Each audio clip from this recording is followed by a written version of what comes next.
साल 2024 की पहली एकादशी, सफला एकादशी, 7 जनवरी 2024 के दिन शुरू होकर 8 जनवरी को खत्म होने वाली है। साल की पहली एकादशी के दिन किया गया उपाय साल भर पैसा बरसाने के लिए काफी है। सफला एकादशी के दिन चुपचाप गाय को खिला दे। ये एक छोटी सी चीज, रोडपति भी होंगे, करोड़पति मिलेंगी, सभी संकटों और कष्टों से मुक्ति, मृत्यु दंड, पितृदोष तुरंत होगा खत्म। पूरे साल आपके घर में भरे रहेंगे, अन्न धन के की आपकी 7 पुष्टि तक करेंगी, रुपयों पैसों पर। रात, जी हाँ दोस्तों, 7 पीढ़ियों तक बैंक बैलेंस बढ़ता चला जाएगा, दुहक दूर हो जाएंगे और सुख आपके पास आ जाएंगे, सुख आपके कदम चूमेंगे। यदि आप 23 दिसंबर एकादशी के दिन चुप गाय को ये एक छोटी सी चीज खिला देते हैं, जो कि इस वीडियो में हम बताने वाले हैं। जी हाँ दोस्तों, यकीन मानिए, इस चीज को यदि आप गाय को खिलाते हैं एकादशी के दिन, तो भगवान विष्णु जी और माता लक्ष्मी बहुत प्रसन्न हो जाएगी। आपके जीवन के जो भी दुख, दर्द, संकट, कष्ट हैं, समस्त दुहक संकटों से छुटकारा मिल जाएगा। आप यूं कहे, आपके जीवन से तत्काल गरीबी भी समाप्त हो जाएगी, समस्त दुख दूर होकर सुख आपके कदमों में आ जाएगी। इतना सुख संयोग पूरे 500 सालों के बाद बन रहा है। आज आए दशी के इस बार बहुत ही दुर्लभ संयोग में पड़ रही है। यदि आप चाहते हैं कि मान विष्णु जी, माता लक्ष्मी की कृपा आपको हासिल हो, जीवन से तत्काल गरीबी समाप्त हो जाए, पितृदोष दूर हो जाए, तो दोस्तों, आज की यह वीडियो आप मिस मत कर देना। बहुत ही महत्वपूर्ण और लाभकारी वीडियो है। पूरे 500 वर्षों के बाद सफला एकादशी के दिन इस बार ऐसा शुभ संयोग बन रहा है, जिसमें आपके समस्त दुहक, दर्द, संकट दूर हो जाएगी, मात्र ये एक चीज खिलाने से गाय को। तो दोस्तों, कौन सी खास चीज, इस वीडियो के माध्यम से वही बताएंगे। पूरा वीडियो देखना, बहुत ही महत्वपूर्ण वीडियो है आपके लिए, लाभकारी वीडियो है क्या दोस्तों।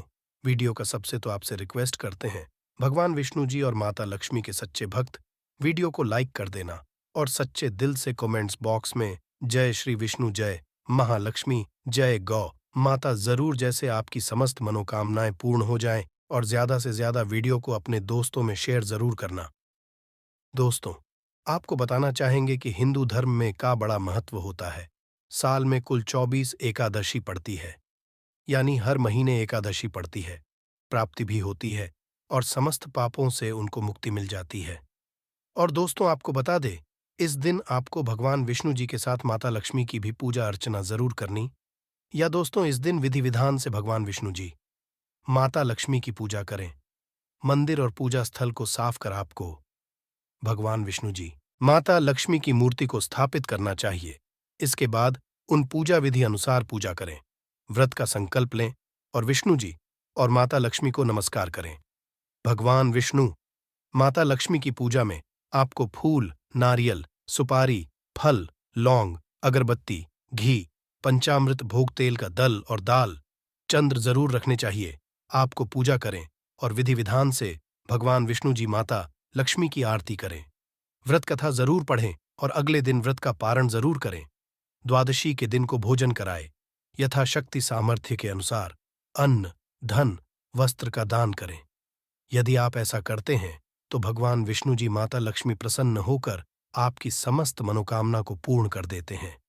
और अब बात करें कि इससे जुड़े कौन कौन से उपाय आपको सफला एकादशी के दिन जरूर करनी चाहिए, या कोई भी एकादशी जरूर करनी चाहिए, जिससे समस्त दुख, दर्द, संकट दूर हो जाते हैं। 7 पीढ़ियों तक धन दौलत की कमी नहीं होती, बैंक बैलेंस में बढ़ता चला जाता है।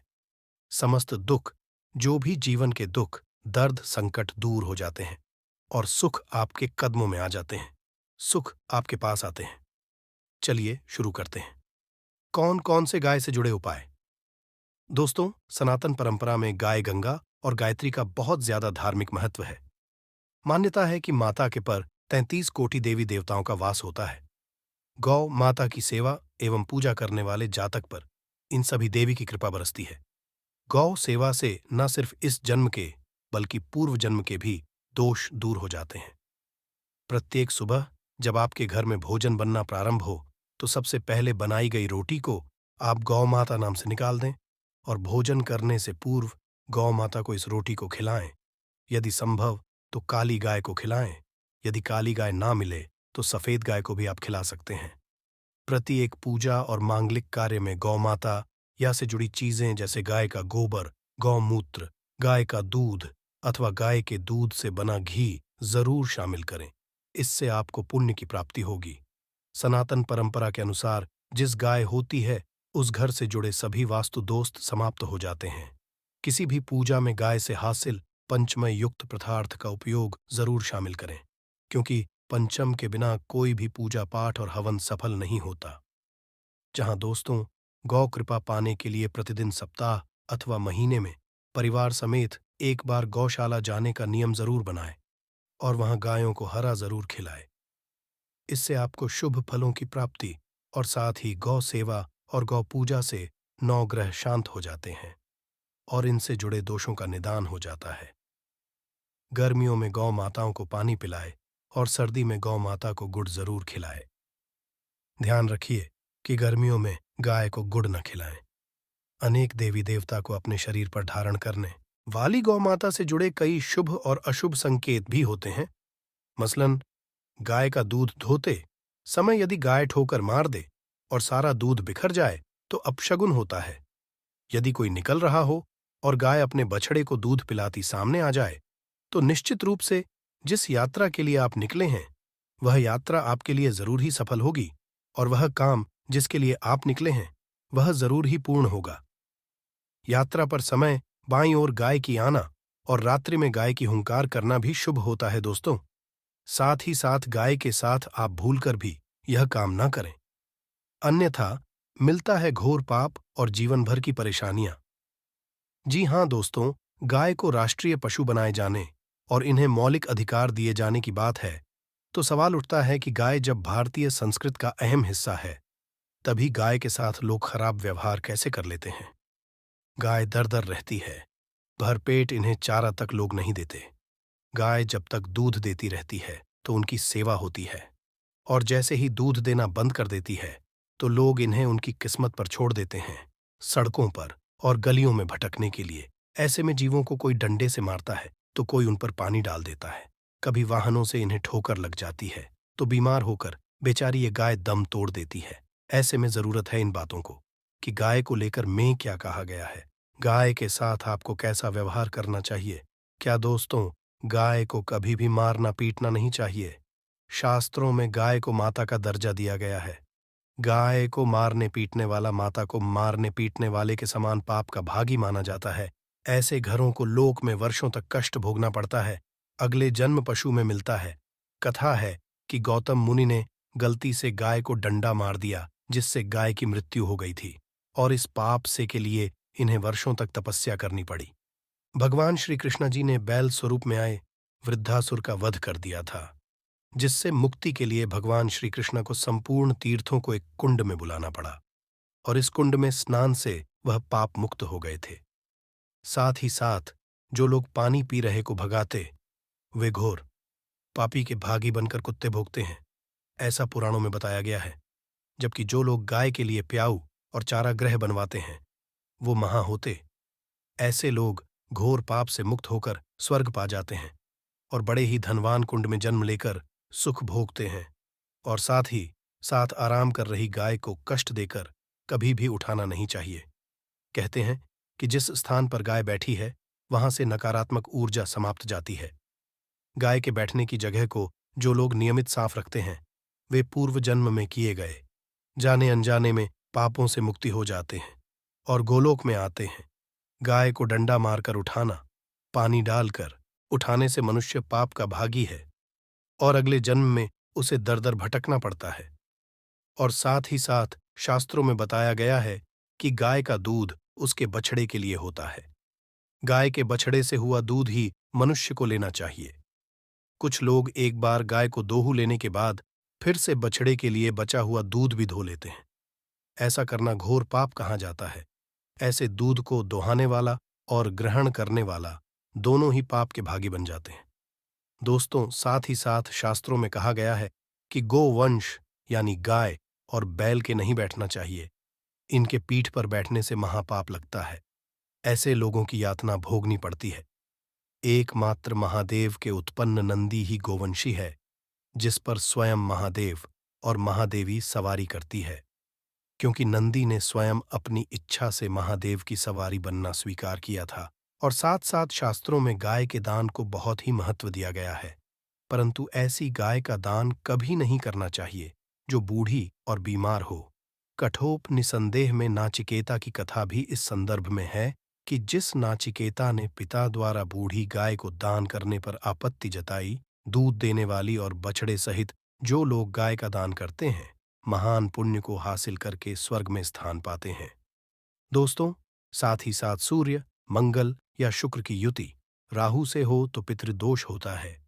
ये भी मान्य है कि सूर्य का संबंध पिता से एवं मंगल का संबंध रक्त से होने के कारण सूर्य यदि शनि, राहु या केतु के साथ स्थित हो या दृष्टि संबंधी हो तथा मंगल की युति राहु या केतु से तो पितृदोष होता है।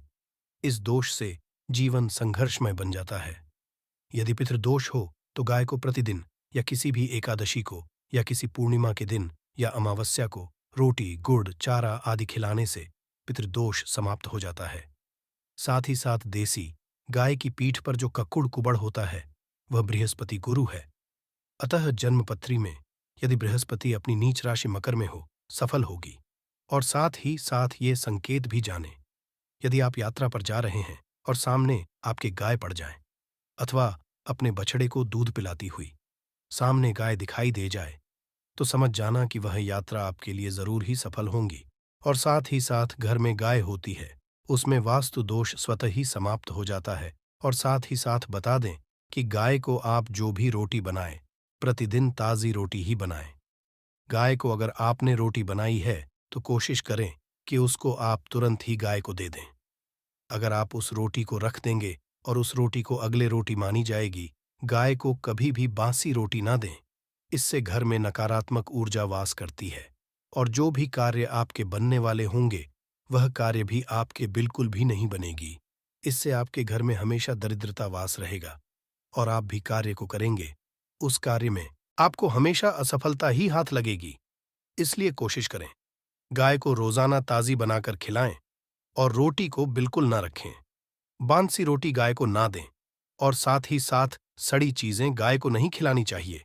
कि घर में कोई फल है, कोई सब्जी है, सड़ जाए तो लोग क्या करते हैं, गाय को खिला देते हैं। नहीं, ऐसा नहीं करना चाहिए।